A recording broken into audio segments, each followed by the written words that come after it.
বাংলাদেশের অন্যতম বৃহত্তম রাষ্ট্রায়ত্ত বাণিজ্যিক ব্যাংক অগ্রণী ব্যাংক লিমিটেড থেকে মোট ৭ ধরনের লোন প্রোভাইড করা হয়। সেগুলো হচ্ছে পার্সোনাল লোন, যে কোনো কাজের জন্য লোন, মুক্তিযোদ্ধাদের জন্য লোন, অবসরপ্রাপ্ত সরকারি কর্মকর্তাদের পেনশন ভাতার বিপরীতে লোন, প্রবাসী কর্মীদের জন্য লোন, গ্রিন ব্যাংকিং ফাইন্যান্স এবং স্বল্প মেয়াদী এসএমই লোন। বন্ধুরা, আজকের ভিডিওতে অগ্রণী ব্যাংকের পার্সোনাল লোন নিয়ে আলোচনা করব। তার আগে রিকোয়েস্ট করব চ্যানেলটি সাবস্ক্রাইব করে পাশে থাকার জন্য।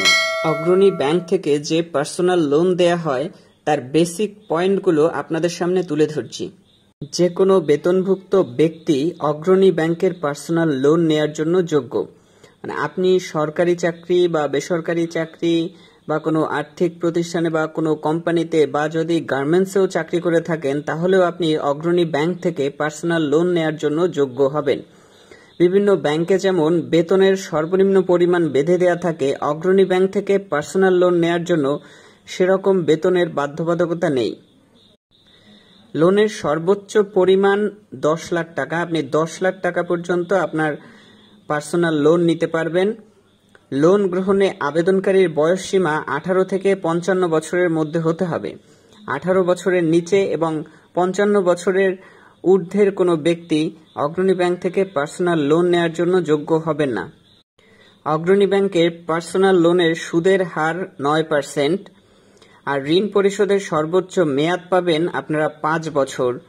আর ইএমআই পদ্ধতিতে মাসিক কিস্তি পরিশোধ করতে হবে।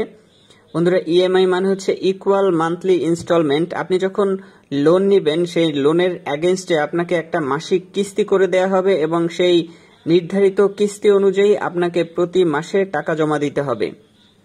আর সবচেয়ে গুরুত্বপূর্ণ বিষয় হচ্ছে কোনো জামানতের দরকার নেই অগ্রণী ব্যাংক থেকে পার্সোনাল লোন নেওয়ার জন্য।